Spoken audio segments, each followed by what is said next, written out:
If you don't have a Bible, hopefully somebody next to you has one. Go ahead and turn to 1 Corinthians.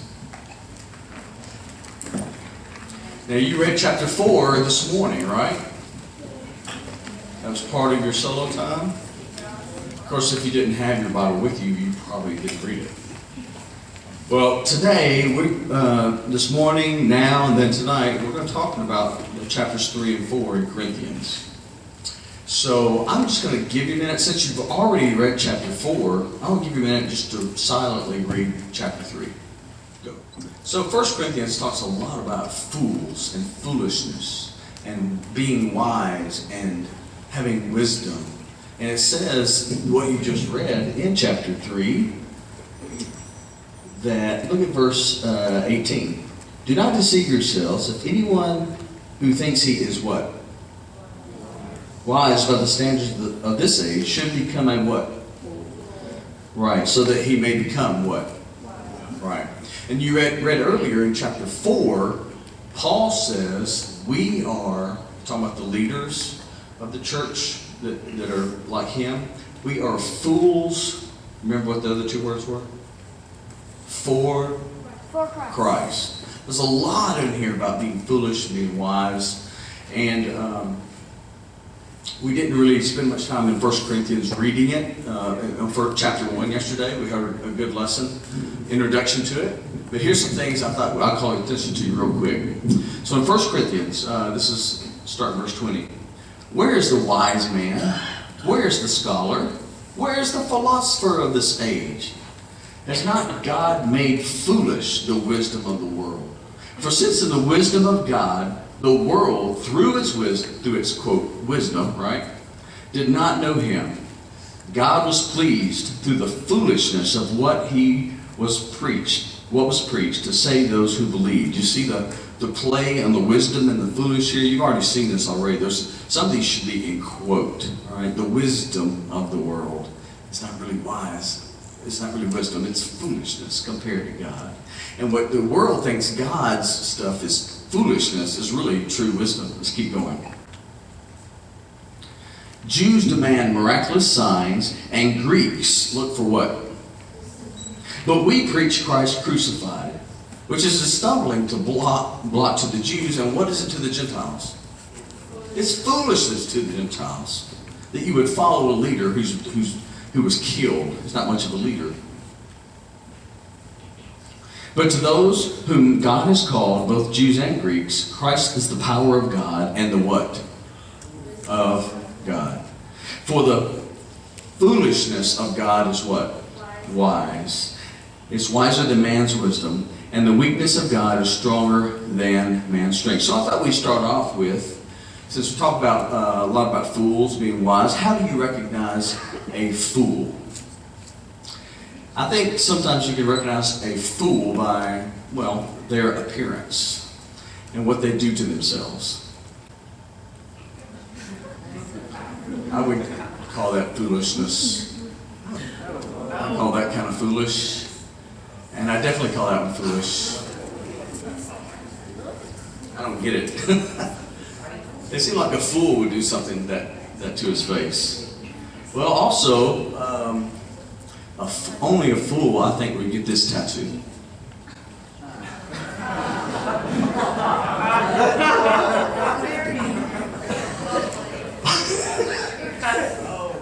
That's foolish, isn't it? Easy to recognize these fools, right? Well, if they lift up their shirt, we're at the beach. No, that is not me. Although I have a big crater of a belly button, it's true. But people are foolish for their actions they take and how they get stuck in certain situations. What was this kid doing? Why is he sticking his head through that part of the chair anyway? This poor kid is stuck and it's just foolishness. That's sweet little duck and ducklings, isn't it? It's just so sweet. That kind of make up for the other one. Mama's taking the babies for a little walk. Here they go. It's just foolish.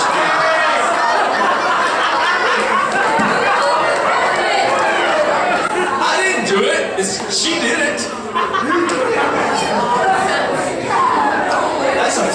mother duck right there. Or maybe she's not so foolish. Maybe she did it on purpose. I don't know.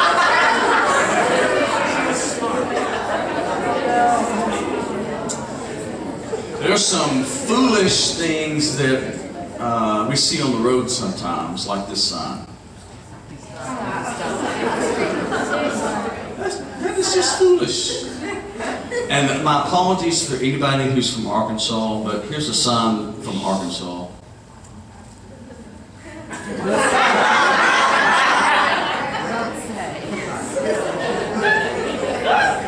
The road's going to get wet when it rains.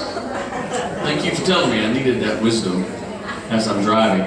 Now, we're also can be quite foolish. How many of you are driving already? Got your license or your permit? You're driving. We can do. I did some foolish things when I was a teenager when I was driving. Foolish. I wish I had some pictures of them. But it's not just limited to teenagers. There are guys who think it's great. Let's celebrate with a beer what just happened. He wakes up tomorrow, he may not think it's so great. There's a lot of fools in this world who don't pay attention to what's going on. And it doesn't have to be a vehicle that you're driving.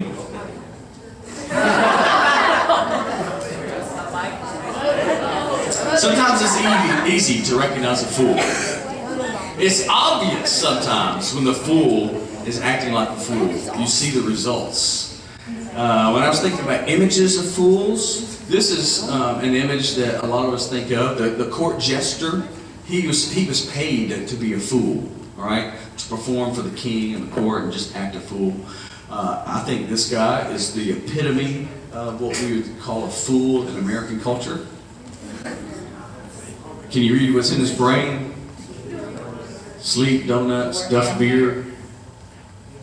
Your ad here. Do, don't, and sex. Okay. Or possibly this is what you think of when you think of a fool. And you may even think of something like this. You think of somebody who's a fool. It's easy to recognize fools sometimes, isn't it? By the results, by how you see what they do with their life, and the evidence is right there. But it's not always that easy to recognize fools. Now, Paul says that he is a fool.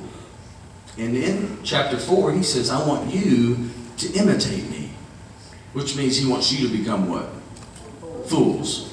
So we're obviously talking about two different kinds of fools here, right? We got fools for Christ, then we just got plain old fool. I'm going to give you a little math. Okay, you ready for some math? I know it's summer. I know. But I got my chalkboard up here, and here's the first part of the equation. Worldly wisdom, which we know is not really wise at all, right? It's foolishness to God. It's foolishness to those of us who have been reborn and given our lives to Jesus. We can see the difference. We can see when people are acting a fool.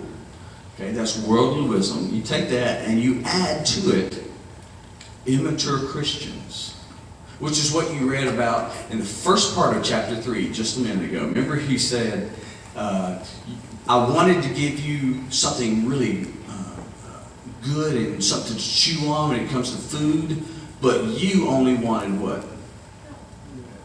Baby food, milk, yeah. You weren't ready. Paul had been with these guys for 1.5 years. He'd been working with them. And then he left town, and I don't know how much longer, maybe 6 months, maybe even longer. He expected them to have matured a little bit. They haven't. They remained immature. So when you add those two together, what do you get? You get foolishness. That is a bad combination. When you put worldly wisdom and immaturity together, you're going to get foolishness. Well, let's look at another verse in chapter 3. I mentioned it a while ago, verses 18 and 19. Do not deceive yourselves. If any one of you thinks he is wise by the standards of this age, he should become a fool so that he may become wise. The wisdom of this world is what? foolishness in God's sight. And then he says, we are fools for Christ. Now I want you to think about what that means to be a fool for Christ. And I want you to break up in groups of 3 or 4 or 5 and talk about what you think it means to be a fool for Christ. Go.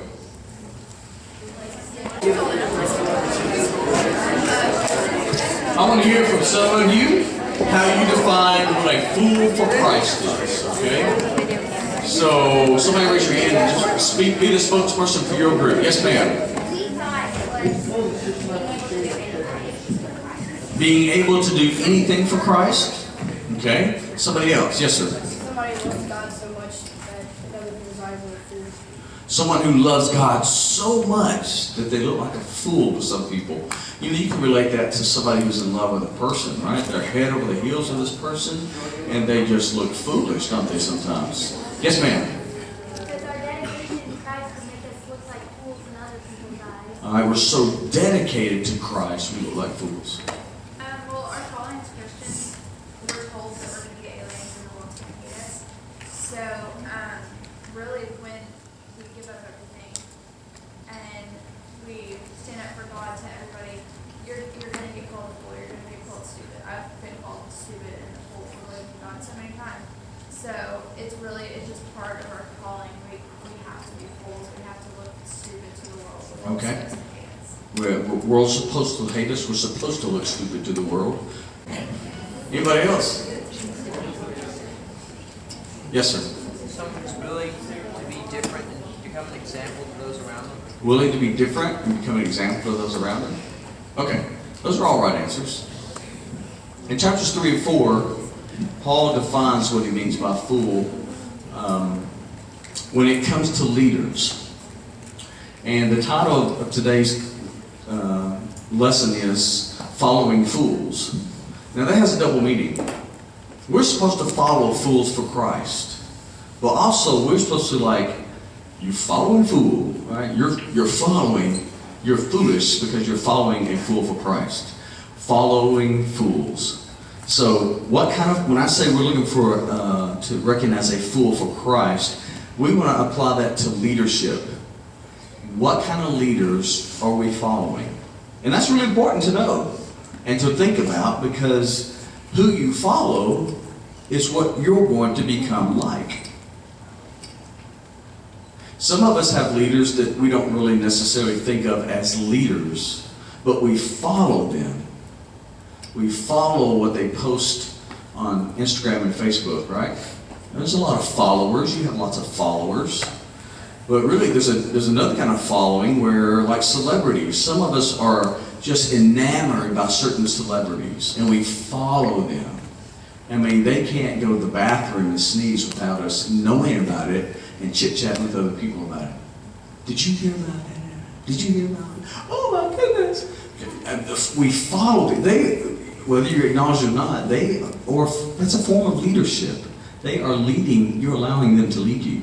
Okay, so we're going to talk about who are we following, and are we following fools of Christ, and what does the fool for Christ look like? So how do we recognize a fool for Christ? You can recognize a fool, a plain old fool, a lot of times just by how they live and their actions and what's the result of their choices are. Guess what?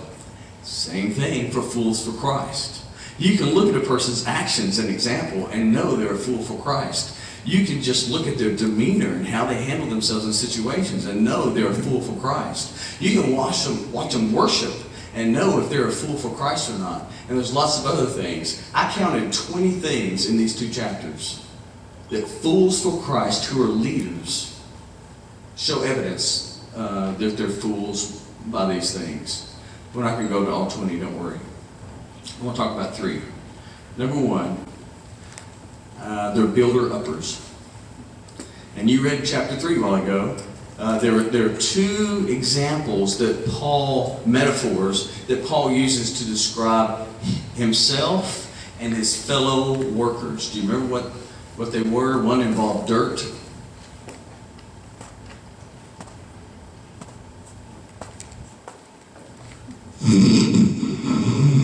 One involved dirt. What metaphor involved dirt? There's only one.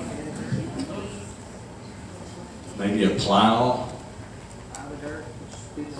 Dirt and plow, maybe some seeds. Come on, somebody help me. Yes. What? Yell it. That's just one word. Farmer, thank you. That's all I wanted. That's all I was looking for. A farmer. He says, farmers come together. One of them turns the soil over. Another one plants the seed. Another one comes and waters, right? Another one may fertilize. Another one may come and harvest. And what Paul is saying is, these are builder-uppers in the kingdom. These are the leaders. So while in third grade, you might have some people, some leaders, some fools for Christ, who planted seeds in your heart about Jesus. And I bet you could, if you've gone to church your whole life, you can name those people who planted seeds in your heart for Jesus, who watered it, who gently nurtured you as you're a baby Christian growing up in the Lord. And then people like Brian and Jim and Jenna and Seth and others come along, and they work the soil and they add fertilizer to it. And they're working together to do what? To build you up. To grow you up. And I call it builder-uppers because there's another metaphor right after the farmer metaphor. It might involve things like brick, mortar, what? Okay. Construction worker, yeah, a builder. Construction workers do the same thing, right? They build on a firm foundation. Good construction workers use good quality materials, and they build things that are going to last. Fools for Christ are all about building the church up, building you up. And they will go to it, they will do hard work. It's hard work being a builder. It's hard work being a farmer. Well, fools for Christ are willing to put in the hard work to build you up in Christ. And they're going to use quality materials. In chapter 3 it says, some builders use things like, you remember what they were? Like precious stones. Straw, gold. Let's do the other ones first. Precious stones, gold, and silver. Some builders use those kind of materials. Other builders use what? Straw, Brick. hay, wood. Is that what the other one was? Yeah. So, which kind of leader are you going to choose to follow? Are you going to choose to follow a fool for Christ who uses really good materials that are made to last forever? Or are you going to choose someone who's, maybe they're really funny, right? Maybe they're fun to be around. Maybe they're lighthearted. Maybe they don't come down on you when you mess up, right? They overlook it. And those people, while they're fun, they're using hay and straw and wood. We want leaders, fools for Christ, who use gold and precious stones and silver to build us up. Because they are building something that wants to last forever. This right here is where the gold is. Amen. And the silver and the precious stones. Amen. And if your leaders are not pouring themselves into this and giving it back to you, they are not fools for Christ. They're either immature Christians or they're fools themselves. Got to be careful who you follow. Make sure they're builder-uppers. You want faithful servants. Now, chapter 4, first couple of verses. We're going to read this real quick, so if you want to turn there. Chapter 4.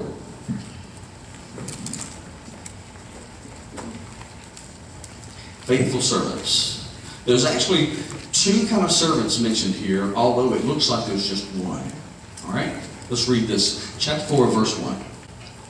So then, men ought to regard us as servants of Christ, and those entrusted with the secret things of God. Now it is required that those who have been given a trust must prove faithful. I care very little if I'm judged by you or any human court. Indeed, I do not even judge myself. My conscience is clear, but that does not make me innocent. It is the Lord who judges me. Therefore, judge nothing before the appointed time. Wait till the Lord comes, and he will bring light to what is hidden in the darkness and will expose the motives of men's hearts. At that time, each one will receive his praise from God. There are two different servants here mentioned. Look at verse 1. They're both in verse 1 and verse 2. First, he says, we are servants of Christ. Now, I looked up the Greek in this word, and I'm not going to tell you what the Greek word is, but I can tell you what it means. It means under rower. And if you picture a big ship, you've seen those big ships that they used to have, and the slaves were down in the bottom, and they had little windows about that big enough for the oar or the really long paddle to fit through. So they're down in the dungeon, if you want to look at it that way, of this ship. It's dark and dank and musty, and there's like 3 or 4 of them sitting on a bench, and they have the oar. All of them have a hand on it like this, right? And then all 3 are working together, that one long oar that's sticking out the side of the boat. And there's bench after bench after bench of these under rowers. They can't see the sun. They can't see where they're going. They are submitting to their captain. Whatever the captain says, we do. So this is the kind of servant who is a fool for Christ. A fool for Christ does what his master tells him to do. He's obedient. He's submissive. Now the other kind of servant, it's easy to miss. Because the next phrase says, we are like those entrusted. Look at that, verse 1. And as those entrusted with the secret things of God. And we're required to be faithful. You know what that type of servant is there? It's a steward. You know what a steward is? It's someone who's in charge of the master's stuff. All right? The steward, the master comes and says, I'm putting you in charge of my estate. I want you to handle it well. So the steward is a servant still, but he has some authority attached to it. He can tell other people, hey, you need to go milk the cows. You need to go cut the yard. You need to go this. You need to go sell this and buy this. He is like the master's manager. Steward's like a manager. So he says, fools for Christ are builder-uppers, like farmers and construction workers. Fools for Christ are faithful servants. And that means faithful servants are very humble, like under rowers in the belly of a ship. And they're just working really hard and doing what God wants them to do. Fools for Christ are also like stewards who have some authority over you given by God, the Master. That's a good combination. It's hard to find a fool for Christ, a leader who is both submissive and humble and it exercises authority that God gave him. A lot of times it's one or the other. The leader may be very, very humble and very, very submissive, but does not exert any authority over you. You know how we know this kind of person? They let you get away with anything. Oh, that's okay. Don't worry about it. Oh, don't mention it. It's in the past. Forget about it. And those are good things, but if that's all there is, love, hugs, warm fuzzies, it's okay. And there's no authority, then you're not growing. You're not being built up. On the other hand, if it's all authority without submissiveness and humility, that's going to run you away. It's going to make you go in the other direction. So fools for Christ are builder-uppers and their servants. And this is the last one, okay? Fools for Christ are spiritual parents. And this comes at the very end of chapter 4.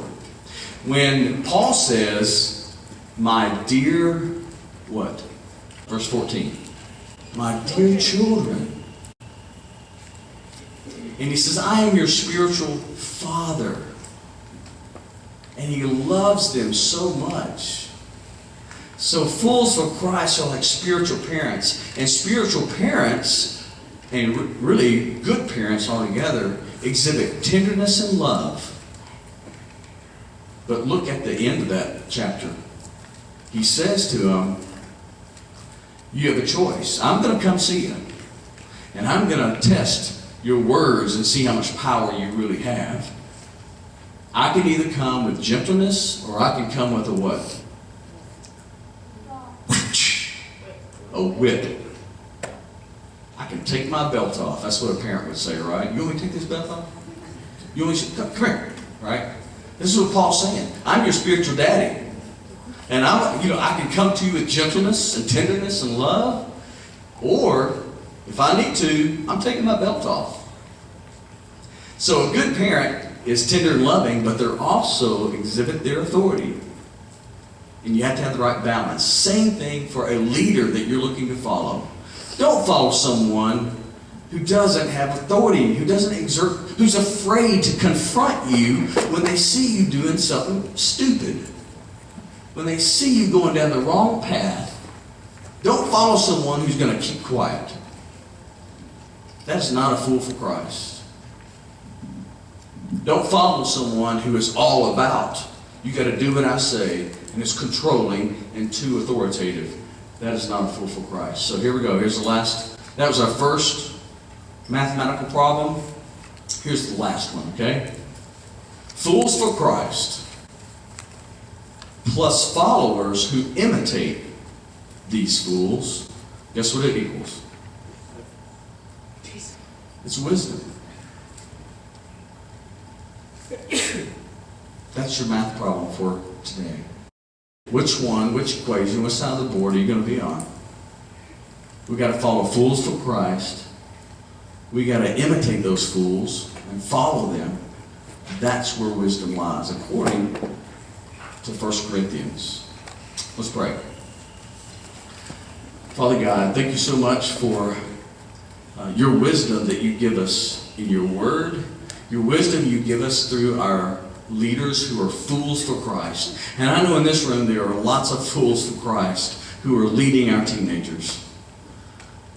Help us as leaders to lead with wisdom, godly wisdom, to lead in a way that we build up each other, to lead in a way that we are like spiritual moms and dads to these teenagers, to lead in a way that is full of love and tenderness on one side and exercises your authority on the other.